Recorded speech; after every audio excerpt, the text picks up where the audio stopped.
अस्सलाम friends, my name is Aseeb. Welcome to Aseeb studio.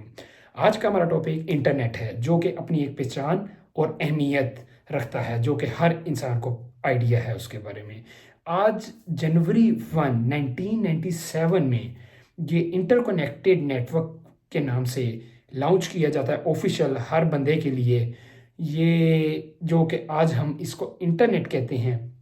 तो आज की इस वीडियो में मैं आपको ब्रीफली से एक्सप्लेन करूंगा कि कैसे ये ऑपरेट किया गया और क्या इसको बनाने के पीछे स्टोरी थी। इसकी अहमियत तो सबको पता है, जैसे कि अगर हम पेंडेमिक्स में देखें, अगर ये ना अगर होता इंटरनेट, तो इफ़ सपोज़ कि अगर हम सपोज़ करते हैं कि जी पेंडेमिक्स में हमारे पास इंटरनेट ना होता, जो कि पूरी दुनिया उस पर रिलाई उस टाइम कर रही थी, हर छोटी से बड़ी चीज़ पेंडेमिक्स के अंदर इंटरनेट के ऊपर रिलाई कर रही थी, तो ना होता तो क्या होता। तो बहरहाल आज की वीडियो में मैं आपको इसके बारे में एक्सप्लेन करता हूँ। आज के ज़माने में सबसे बड़ी चीज़ और इम्पोर्टेंट चीज़ इंटरनेट है। विदाउट इंटरनेट अगर हम इसको तसव्वुर करें, मोबाइल फ़ोन, लैपटॉप, जितने भी कंप्यूटर्स हैं, ये सब एक बॉक्स की मानद हैं। अब मेजॉरिटी 1/3 पॉपुलेशन है पूरी दुनिया की। मोर देन 5 बिलियन पीपल्स इसके यूज़र्स हैं ऑनलाइन। तो अगर ये जितनी भी हम with in seconds videos pictures upload करते हैं, करोड़ों की ट्रांजैक्शंस होती हैं, ये सब इंटरनेट की वजह से होती हैं। ये internet, if internet stop for a 1 minute, अगर इंटरनेट 1 मिनट के लिए भी पूरी दुनिया में रुकता है तो हज़ारों करोड़ों अरबों रुपए का नुकसान देखने को मिलेगा। और हर चीज़ मेन इंटरनेट के साथ कनेक्ट है और इंटरनेट से चल रही है। अब हम चलते हैं कि ये आखिर स्टार्ट कैसे हुआ और क्या इसके पीछे का सिनेरियो था।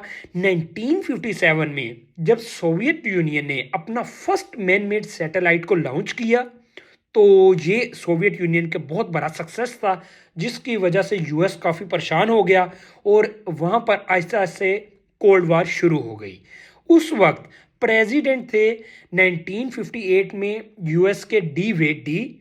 उन्होंने इसको देखते हुए कहा कि हम इसको कुछ ऐसा करें कि जिससे हमारा जो मुल्क है वो ऊपर की तरफ जाए और हम सोवियत यूनियन को टक्कर दे सकें। तो इन्होंने अरपा के नाम से एक एजेंसी बनाई, जिसका नाम था Arpa stand for advance research project agency. इनका मेन मोटो सिर्फ इसमें साइंस में आगे बढ़ना था कि एट अ टाइम वो कंप्यूटर उस वक्त के टाइम में बहुत बड़ा होता था। उस टाइम तकरीबन एक पूरा कमरा एक कंप्यूटर को ऑपरेट करने में लग जाता था। आज के दौर में तो हर चीज़ कैरी करते हैं तो इस चीज़ का आइडिया नहीं, लेकिन उस वक्त एक कंप्यूटर को ऑपरेट करने के लिए पूरा एक कंप्यूटर दरकार होता था, पूरा एक रूम दरकार होता था उसके लिए।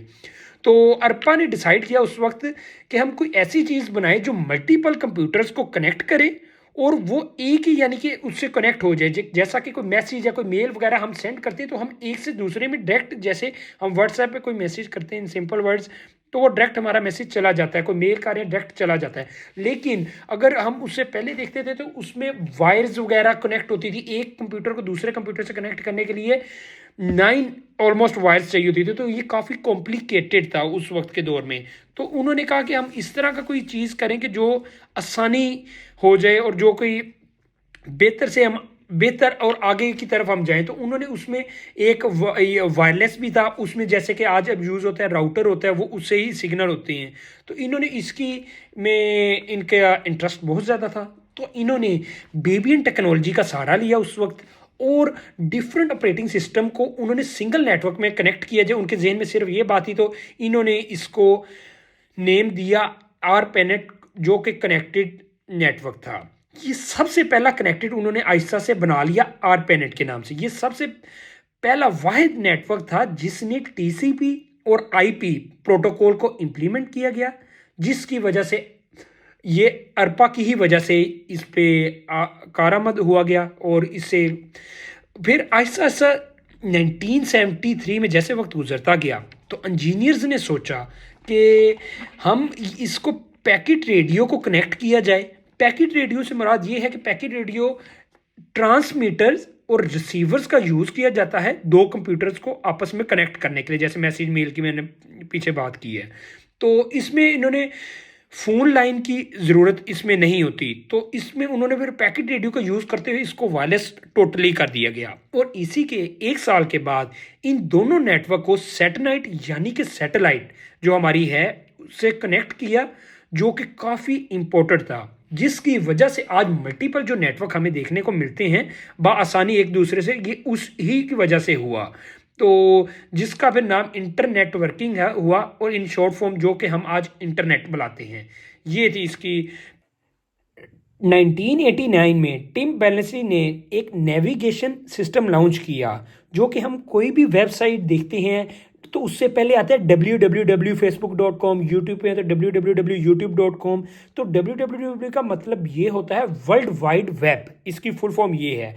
इसका मतलब ये होता है कि ये आसान करता है कि यूआरएल कोई भी हम चीज़ उसमें डालें तो हमें उसकी एक्सेस हो और वो हम नेटवर्क फटाफट कनेक्ट हो जाए। जो भी यूआरएल हम डालेंगे विद इन माइक्रो सेकेंड वो कनेक्ट हो जाए। ये आईपी एड्रेस से मिल रही होती है, जो आईपी एड्रेस और टीसीपी जो मैंने आपको बताया था ट्रांसमिशन, इसकी फुल फॉर्म है ट्रांसमिशन कंट्रोल प्रोटोकॉल, और आईपी स्टैंड फॉर है इंटरनेट प्रोटोकॉल, जो कि एक दूसरे से मिल रहे होते हैं और विद इन माइक्रो सेकेंड हमें रिस्पॉन्स आता है। तो ऐसे ये काम कर रहा है। तो जी, तो इसके आने से पूरी दुनिया की कंपनीज, इंडिविजुअल्स को बहुत फ़ायदा हुआ है और ज़िंदगियाँ बहुत आसान हो गई हैं इसके आने से। उम्मीद करता हूँ आपको आज की वीडियो पसंद आई होगी। अगर पसंद आई है तो सब्सक्राइब और लाइक कर दीजिएगा। Thank you so much.